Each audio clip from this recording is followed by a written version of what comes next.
welcome to One Love, One Connection, One Us with Reverend Harvey L. Bailey. And Reverend Arlene Kahet.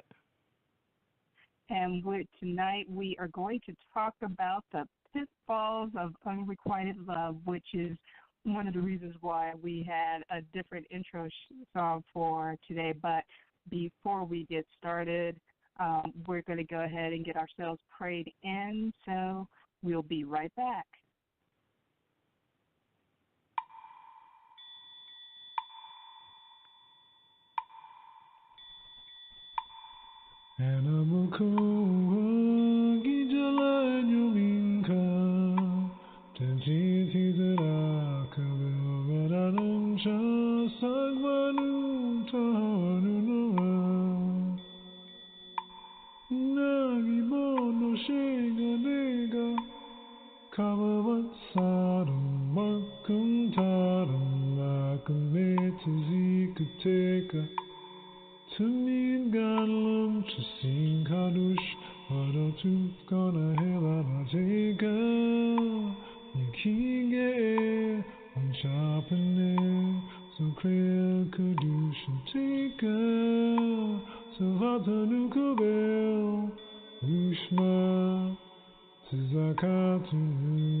I do apologize. Apparently I had completely muted myself out, but we are... I was wondering what happened.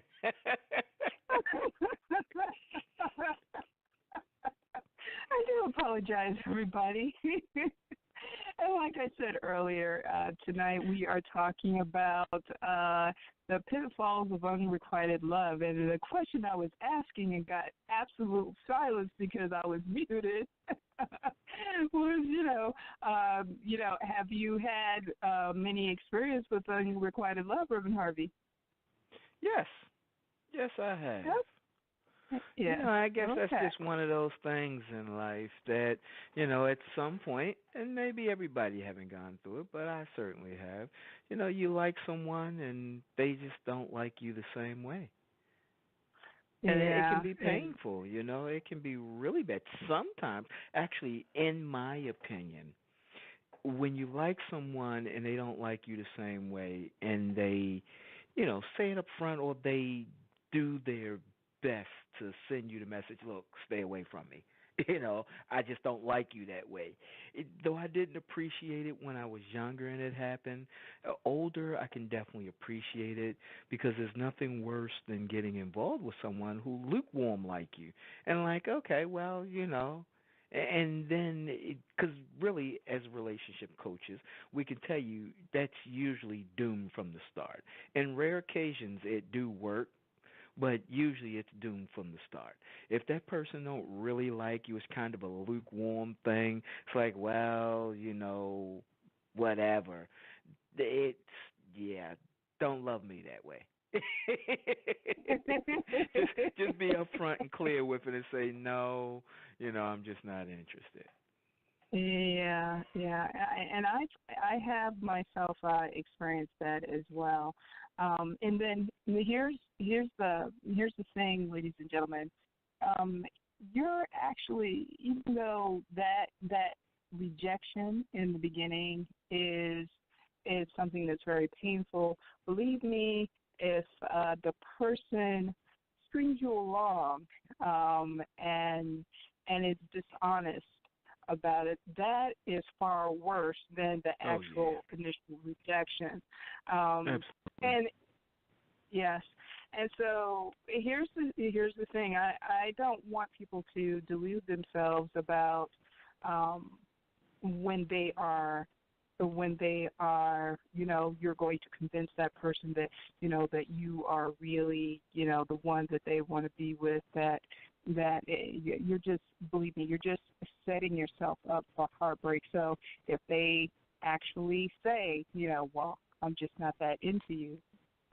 Take it at face value and don't put yourself in a position where you are exposing yourself to even more heartache and rejection.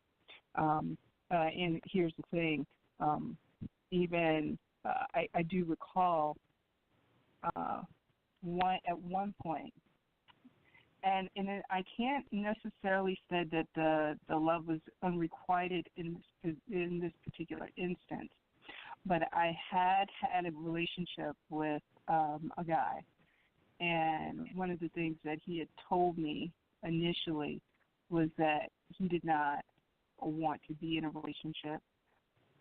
He did not feel that he had anything to offer in terms of, he was thinking more of financial stability and things of that nature, and to not expect anything from him other than what he could give me.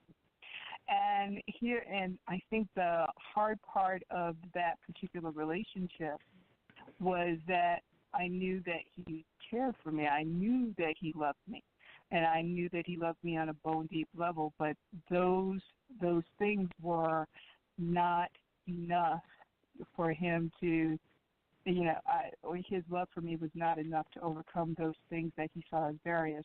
And herein lies the difference between men and women, ladies and gentlemen, that he was operating off of his logic about what he could do for me, what the relationship was, whether or not he wanted to have any type of involvement with what I had going on at that time in terms of having young children and things of that nature. But he never wanted to mix our lives. Now, women tend to act differently in this particular instance because women have the tendency to be more emotional about it and driven by the heart.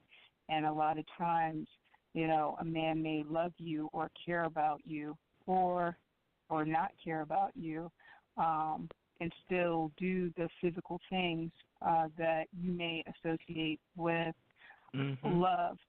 However, if the person is honest enough with you to share that where their mind is, then trust it and be thankful for it, because you are more than likely trying to set yourself up for disappointment if you don't honor what is being said.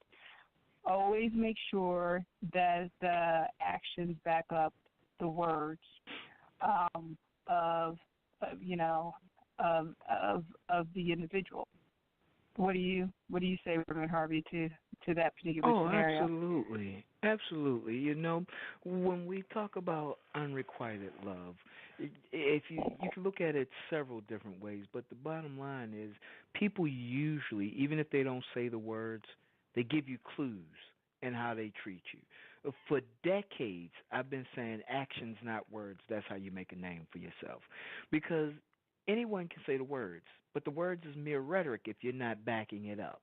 You could tell somebody you love them, all this stuff, or they can clearly show you that they don't want to be in a relationship with you, that they want no parts of you, and you can chase and chase and chase and chase them thinking, okay, I've seen this on TV and in the end I've got to win.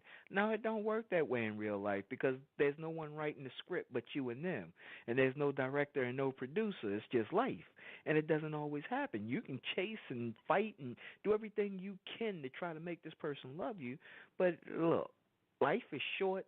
There's somebody out there who really, really, really would love to give you all of their heart, all of their love, and you're busy stuck wasting your time with this one person. And worst case scenario is that you actually get the person. Why is that the worst case scenario? Because if you do get the person, again, 99% of the time, you end up regretting it. Because you trying to make this person be the way you think they're supposed to be in the relationship, and they're still showing up almost as crappy as they were when they were trying to get away from you, because you're Mhm. not the one. And I just want to tap this off with this. I remember decades ago, and um some fellas, me and the fellas, we were hanging out and we were talking about, girls. And so one dude had been messing with this girl for a while. And I'm talking like a while. They were like high school sweethearts. And so it was like, well, if you're not going to marry her, why are you still with her? And his answer was, because she's just not the one. And of course, we looking at him, then why are you still with her? He didn't answer that, but the truth of the matter is this: she's Miss Right Now. And right now could last, obviously, for them, near 10 years at that time. Right now can last for a long time. But one day that one walks in and, he just drops you like a hot fly, like a hot potato. But you figure because time has been invested in it, look, a man gets married when a man want to get married, okay? And if you think sticking around till he want to get married gonna mean he gonna marry you, probably not. Probably not. If he was going to do it, he most likely would have done it by now. And usually when they put it off till later, they're putting it off because they really don't know. And when they finally do it, it's because they reach a point where they're like, well, maybe ain't nothing better coming along, so I might as well just go ahead and do this now. But for real, the longer they put it off, it's because they looking and hoping for something better. They want to hold on to all the you know what they can get until they can't hold on to it no more. So Wow. yeah, if you're not getting back what you put out, pack it up and roll out.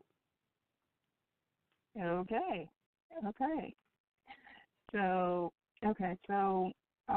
Psychology Today has 6 ways of getting past um, unrequited, the pain of unrequited love.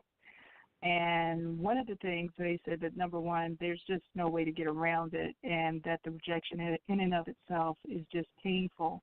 And just acknowledge that you are in pain and take care of yourself and be gentle and kind to yourself and nurture yourself the way you would if you had a physical illness. I would definitely concur with that, because you are, even though it is an emotional pain, they say that people use the phrases like broken-hearted, wounded spirit, or hurt feelings, and they're not simple metaphors. And they say that the research has shown that emotional pain activates the same part of the brain as physical pain. Now, number two, the other number two is to understand that you're not alone, because it can be a very painful, since you're in this pain, you're feeling like you're the only one who is going through it at that time. And one of the problems with this kind of rejection is it's not enough that you feel sad and lonely and brokenhearted. It just it may also make you feel bad and ashamed, and you start to worry if there's something wrong with you. Now, one of the things that they do give an indication of is that, and this is number three actually, that leads into number three, which is whether or not it is an actual pattern for you. Is being attracted to people who are not attracted to you, is that a continuous pattern that you're doing? Because if it is a pattern, that is something that you need to look at. Now, I'm going to share something with the listening audience they may not have been aware of. Dun, dun, Oftentimes, dun. when Reverend Harvey and I started working together, I had gotten the intuitive nudge that I needed to go ahead and partner up with him to do this work. However, I had feelings towards him. So one of the things that I did up front was let him know. And I got to tell you, when he gave me that, sorry, well, you're not my type. Sorry. I got to tell you. I'm pretty sure I didn't say it that hard. Yes, you did. Yes, you did. Understand, Harvey, like the Harvey of today. And here's another moment, the Harvey of today is a whole lot softer and gentler of the Harvey that I met those few years ago. So I got to tell you, I'm like, I was like, okay, I sucked it up. And I knew that I was going to be in pain, and I knew that I was going to go through my withdrawals. And my only request of him was like, okay, well, don't be like some guys that I have known. I've already been transparent and honest with you about this. I'm going to go through my process of what I have to do to get over my heartache, but don't put the moves on me. Don't do that. Don't do that.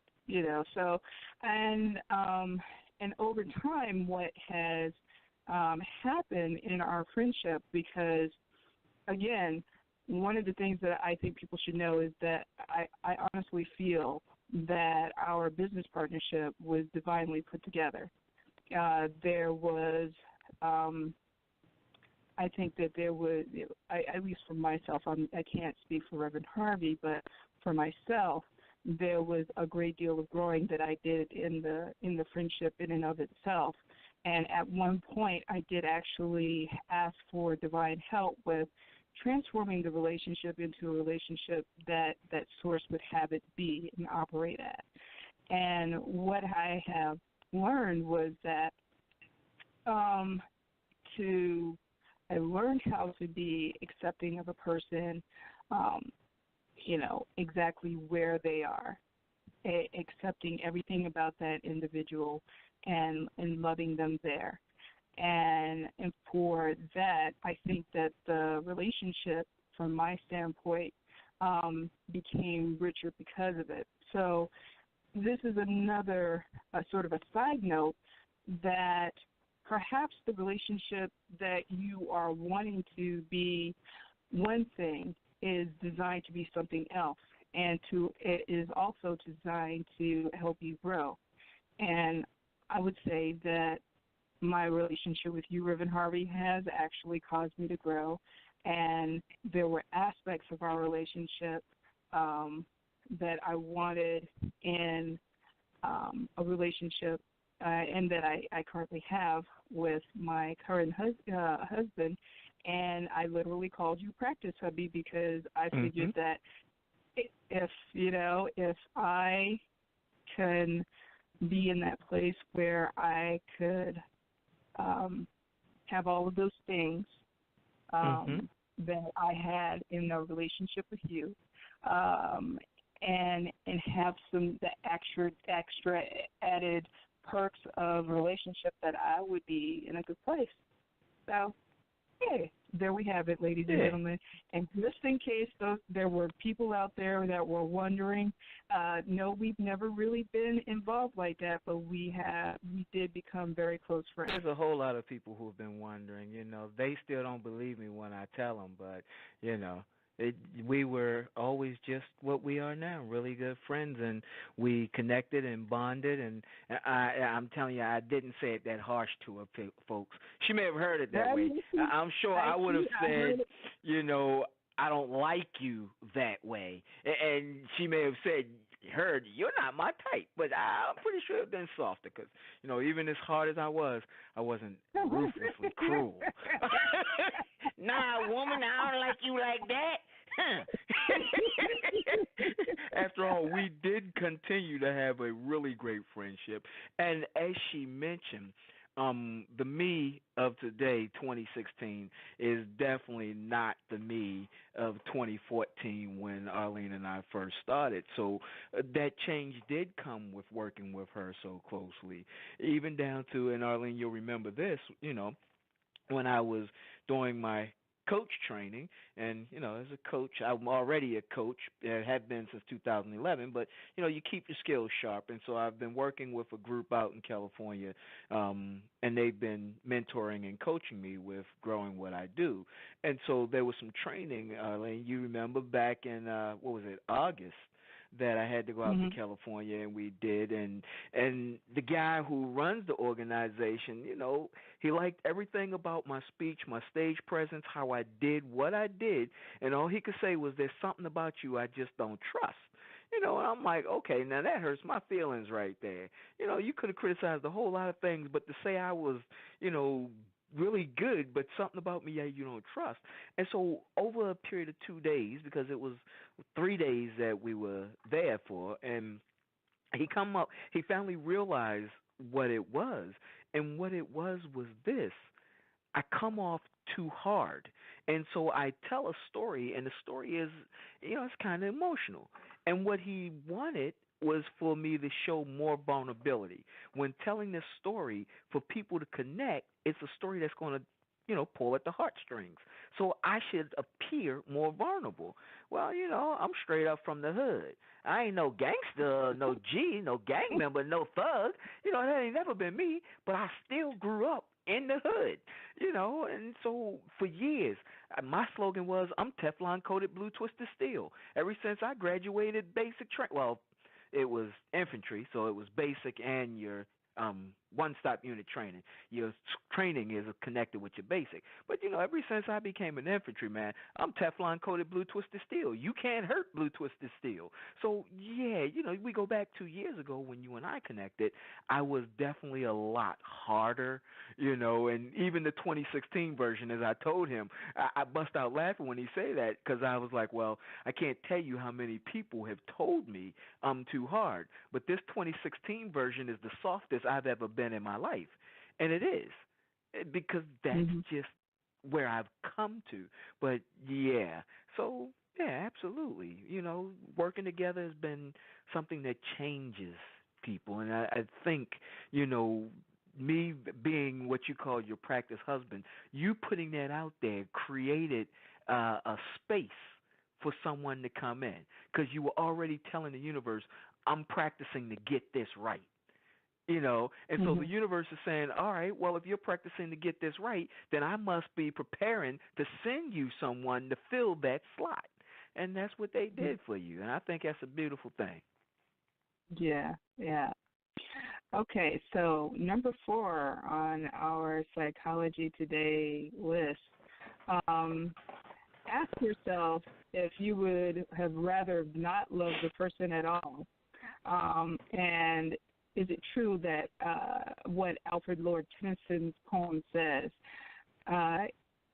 if I hold it true where air befall, I feel it. When I sorrow most, 'tis better to have loved and lost And lost. than to have never have loved at all.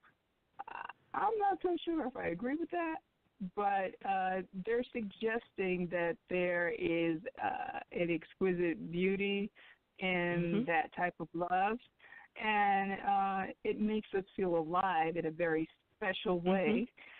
And of course, it hurts like very few other things do. I'm not so sure. I think I could do without it, but hey, that is what Psychology Today has to say. What do you think, Reverend Harvey? I love love, and I'm 100% behind that. It is better to have loved and lost than to never have loved at all. And this is coming from the guy who, was Teflon coated blue twisted steel. But there's a space when you are in love. There's a space that you're in. Everything is brighter. Everything is different. You are completely high off of the drugs that's going on, within your body. You are actually alive, and it feels different than when you come off of it. And that's why so many people become serial daters, or so many people love the early stages of a relationship, because that high that you get from it. If you could bottle that up and sell it, man, you'd be a billionaire by the end of the week, and it's already Thursday. because it's that good. And so if you can get past the heartache, and I'll share this personal story. Um, and Arlene, we've discussed my three great loves. So I won't Yes. put names out, but with love number three is one of those things going into where, the odds were probably against, but it didn't matter. The way I felt was more important than the possibility of getting hurt. And that was even something that was discussed, but it didn't matter because the way I felt about this person was genuine. It was real. And so, hey, if I have to love and lose, what's more important is the moments that we had that were good. And so, even in retrospect, to look back at it, would I do anything differently? No. I showed up the best way I knew how at that time. Taking this knowledge that I know, it would have been a different thing. But at that time, I showed up the best way I knew how. I loved as hard as I possibly could love. And in the end, yeah, there was a lot of hurt and pain. And there was a period where I had to go through and had to adjust. And hey, Arlene, you being you and us being able to talk, and you being there, being a great friend, made that period go a lot faster than it would have had you or someone like you not been there. But still, would I have bypassed it if I could have? Heck no, because the good moments are that important. Those good moments for me, as the kind of relationship coach I am, are the kind of moments that I say, what I did there is the lessons that I need in the next relationship. What didn't work is what I can avoid in the next relationship. So I got something out of it. And, the memories and the feelings of the best times that we had is the things that I will take with me into each and every relationship afterward going forward. So, yeah, I would never change. I would never trade the feeling. Okay, so you get hurt. That's life. Anybody who don't get hurt, you're not living life, because that's just the way this world is. You are going to, hey, it takes a fool to learn that love don't love nobody. And once you've learned that, forget about it. After you've done the what is love, it takes a fool to learn that love don't love nobody. I'm tired of that same old love. Get past all of that. And then find a new love, a better love. Learn how to find out what love is. And love begins with yourself. When you can pour it all in you, then you can pour it out. Because you really can't give away but so much. The more you have within you, the more you can give away. And that's the whole thing. I think every hurt is telling us something about ourselves. Every hurt says, go within and find out what's going on in you. So, yeah, Okay. I firmly believe in it. Rather a fool in love with a broken heart than someone who's never been in love. See, we, Yavo.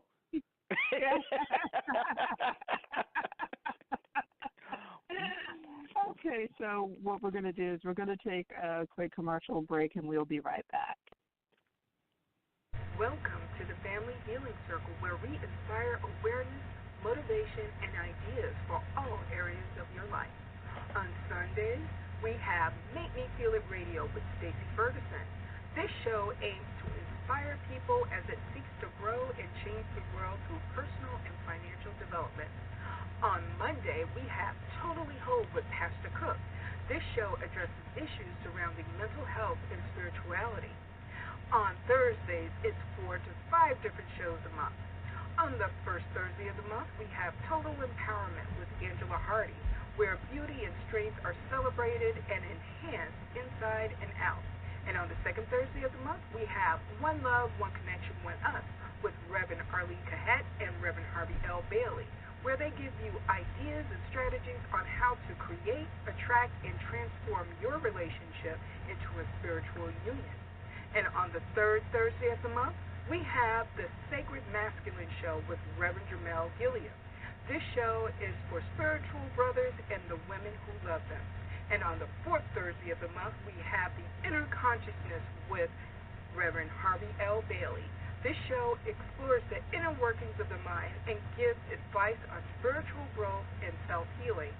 And on the fifth Thursday of the month, We have Healing Paradigms with Reverend Arlene Kahet. This show aims to provide a shift in perspective that provides healing and personal growth. And on Friday, we have Let's Talk Love, Sex, and Nutrition with Bonnie Walters and Zelana. This is sex talk like you've never heard it before. This is the Family Healing Circle on Blog Talk Radio. All shows from Sunday through Thursday start at 7 p.m. and on Friday at 7:30 p.m. And now you can subscribe to our YouTube channel, Family Healing Circle Media. This is the Family Healing Circle where we heal the mind, body, and soul. And we're back. And so... Yay!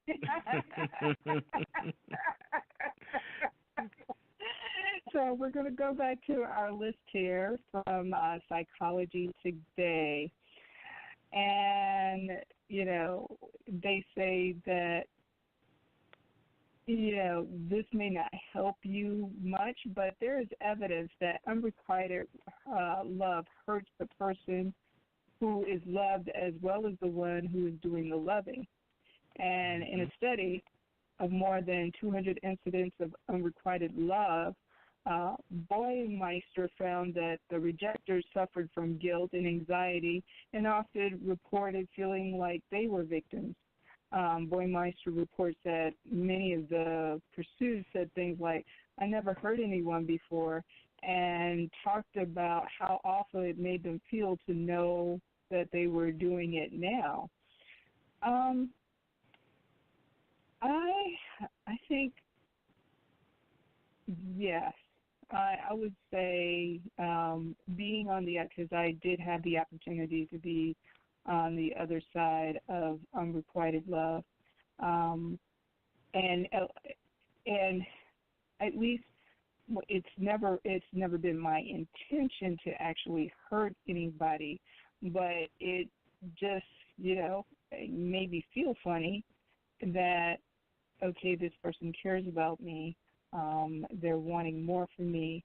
However, I'm not able to give it. And even I think that there had been some times when I had, you know, very young, back when I was a teenager, and there was somebody that had an interest in me, and I figured, well, let me just, you know, go out with them and see.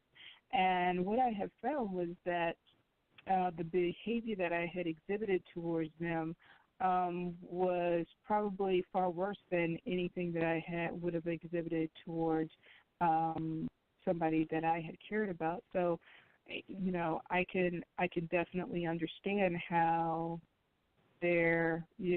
how the person who is being loved, you know, feels guilty or anxiety about not being able to return the other person's affections. What would you say to that, Reverend Harvey? I come down on both sides of that, because I've been on both sides. It's pressure having someone like you, especially when they really like you and you don't feel that way. But it also depends upon where your mindset is. You know, there was a young lady. It's actually been a few, but there's one young lady some years ago, a while back, and I was not attracted to her. I didn't like her the way she liked me, and we did become friends, and we did end up having a sexual relationship, and it was it's actually kind of hard to explain, so I'll use simple terms, and it still won't express what was going on. She really liked me, and I was not into her at all. And yes, I did say we had sex, but come on, I'm a man, and you already heard I was a little harder back in the days. So we're going back now. You know, we're talking around the early 2000s, a few years into the early 2000s. So I was a lot harder back then, and initially, well, to back up a little bit to work into this story, after my separation from my ex-wife, I just went into player mode. And so during that time, there were a lot of women who liked me and had feelings for me. I even became accustomed to women buying and giving me gifts. And it would be always interesting when I talk with guys and they was like, well, you want to end up buying the you-know-what anyway, because you're going to spend money. And I'd be scratching my head like, well, no, because the guys I grew up with and how I live, women tend to buy stuff for us. We don't spend a lot of money on them. And even when I do, it's quickly reciprocated, So, and it was one of them things where I didn't get emotionally involved. It was all about my little head knowing what it do, and then, hey, look, you knew the rules. Because I tell you right up front, sort of like how you say I told you, I tell women right up front, don't get caught up in me. This ain't nothing but sex. That's all I can give you. So don't lose yourself. And they be like, oh, I'm okay, I can deal with it. And 3-4 weeks down the line, now they all heart and emotion, and they want to change the game. And it's like, okay, well, you're gone. You fired. And it was like, wow, why it's got to be like? Because I told you not to. So it's I come down on both sides, but even in saying that, the whole reason why I got rid of them was because I don't want the emotional guilt. You trying to fall in love with me, and you're going to be blowing up my spot. You're going to be calling my phone. You want to see me. None of this I can give you.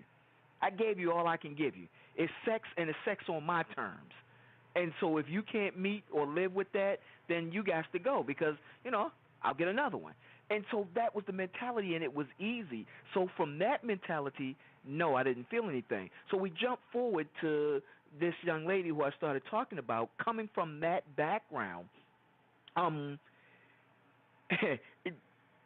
the only way to put it was really about the oral sex that she performed.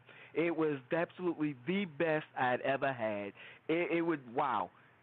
It just broke me down, and it was like, wow. And so that was all I wanted from that relationship. That was it. And she really wanted the relationship.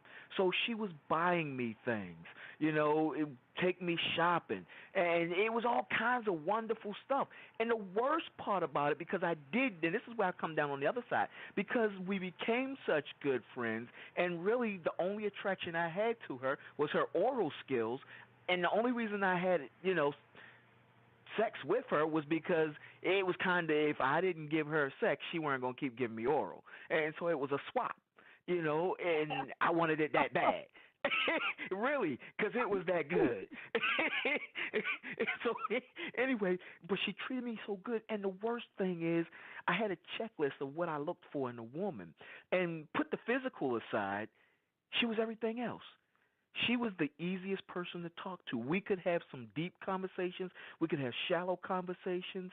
Her energy was calm. I liked being around her. She was the perfect girlfriend, except I wasn't attracted to her anyway, at all. No possible way. Nothing. Zilch. And so the fact that I felt that way about someone who I genuinely liked as a person, yet the only thing I needed from her was for her to, do that thing downtown. And it really started to wear on me, so much so that I just had to completely walk away from it and tell her, look, I can't see you anymore. I can't mess with you anymore. Now, after I said that, of course, Uncle Sam sent me away for 4 months, and when I came back, now there was a different kind of situation because it had been 4 months without any, and so, yeah. But anyway, I do know that feeling. Where you feel you carry that guilt because it's like this person like you so much and you don't like them back. And so now it's almost as if they're trying to pull you in and you're trying to resist. And it's like, I really just don't want to hurt you. Why don't you please, please, please go away? Don't make me hurt you because I can't do anything else but hurt you because being in this relationship is going to hurt me, and I'm not going to do that because I don't feel you like that. And that's kind of what like your spirit is saying, go away, please, just go away. You're going to force me to break your heart. So, yeah, I know it from both sides. The side where I just didn't care. Hey, I warned you in the beginning. You did this to yourself. And the other side where, wow, I wish I didn't have to hurt you. Okay. All right. So number 6, finally, give up the quest for closure. Everyone agrees that one of the hardest parts of unrequited love is accepting that it is not going to be what you want it to be. And you may keep looking for evidence that it's over, but what you really want is proof that it can happen.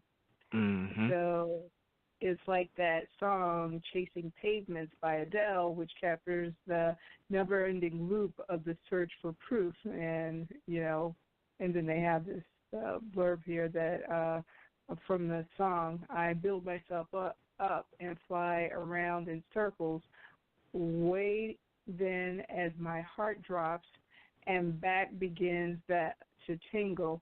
Finally, could this be it? Should I give up or should I just keep chasing pavements, even if it leads nowhere? Let me say, don't chase the pavement. Don't chase the pavement and focus in on you. I'm just going to put it out there. And they say, the answer, and it may sound harsh, but there's actually 2 solutions.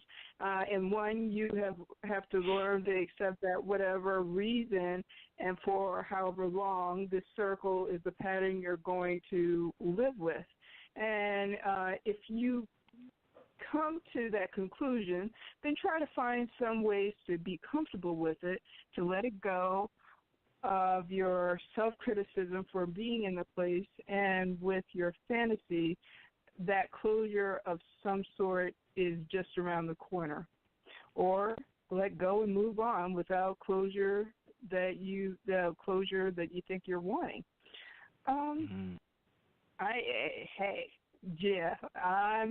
I say, don't even bother chasing the pavement, or don't do it to yourself. If anything, when you're in that experience, it is best to turn inward. It's best to go ahead and take care of yourself. It's best to go ahead and get in relationship with yourself, and start taking inventory as to what it is that you want to experience, what it is that you are looking to draw into your experience in terms of what the love is like. Now, one of the things that I will say is that person is, if they have qualities and traits that you appreciate, you go ahead and you write that down, that those are the type of traits that you're desiring.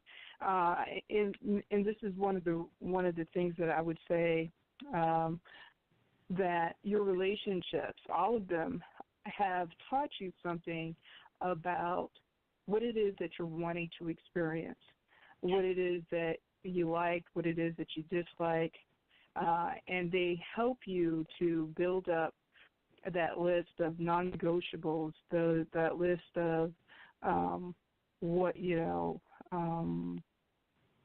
needs, wants, and requirements. And it'll get you clear on your needs, and it'll get you clear on all 3 of those things as you continue to look back at your relationships, because what relationships do is actually reveal more of yourself to you, and it helps you to get clear on what it is that you're looking to create. So, Reverend Harvey, you have anything to add to that? Oh, yeah, and you said it all. I mean, because that is really true. Our relationships, particularly romantic relationships, give us an opportunity to heal what's in us. But in healing what's in us, we're talking about healing on a spiritual level. So it helps you grow. It helps you expand who you are in a spiritual direction, move closer to the Almighty. But to go back to what you were saying, it's hard there sometimes, because when it's over, after you've gone through, you can be like a junkie. You can be like a crackhead, and the best thing would be that, hey, looks like another love TKO. I think I better let it go. But that's the rational. That's the brain. the heart is like, I still believe someday you and me will find ourselves in love again. And so there's a war. We become divided amongst ourselves. And the head is saying one thing and the heart is saying another thing. And then it gets really bad after a couple of weeks or a couple of days, whatever your sex cycle is like. And then, your lingam or your yoni starts talking to you too. And it's like, oh, so now the two of y'all ganging up on me? Is that how it's going to be, huh? So, and you think about, and what's really crazy, what's really, really crazy is, in those early days, when the two start ganging up on them and on you and you getting horny, you forget about how bad the sex was. And then during those times in your mind, oh, it was good. It was good. No, because you're just missing it. Once you come down off of this and you through with this and you've gone through love rehab and you back to normal, then all of a sudden you think, well, you know what, it wasn't all that good anyway. But, when your head is telling you, let it go. This ain't the one for you, it's a bad choice. But your heart is saying, I can't let go. I still love you. That's the thing, that's when your lingam or your yoni wants to join with your heart and like, yeah, we need to be taken care of. It's been a minute now, especially if y'all had a relationship where it was on a regular. It's been a minute, so we need to do something. We need to get this back in. And what you find with a lot of couples today is they don't get back together, but they still hook up. So that kind of serves two purposes. I know I can't have you, but I'll take what I can get for now. And then let's take care of this other thing. So for those two lower emotions, for that, and not that love is a lower emotion, but in this case it's working from a lower emotion, and then, your sex organ is saying, take care of me, so you take care of that. And your head is like, okay, now we're all good.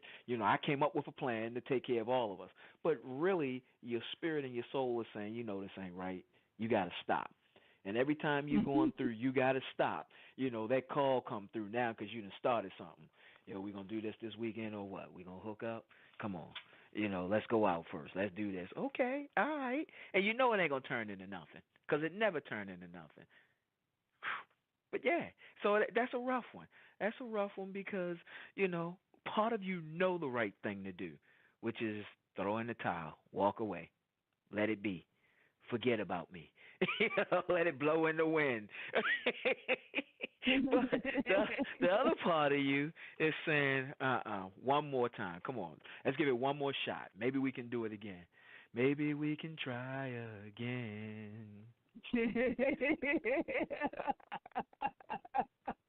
Okay.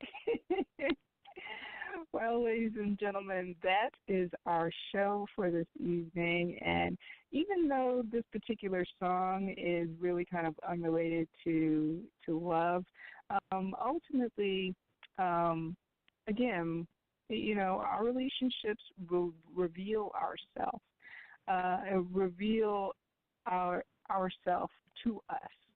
And they provide us with the perfect mirror. And I would say that for the most part, I think, it is best to go ahead and, go ahead and decide for yourself to attract the type of love that you are wanting into your life. I can guarantee you that it is far more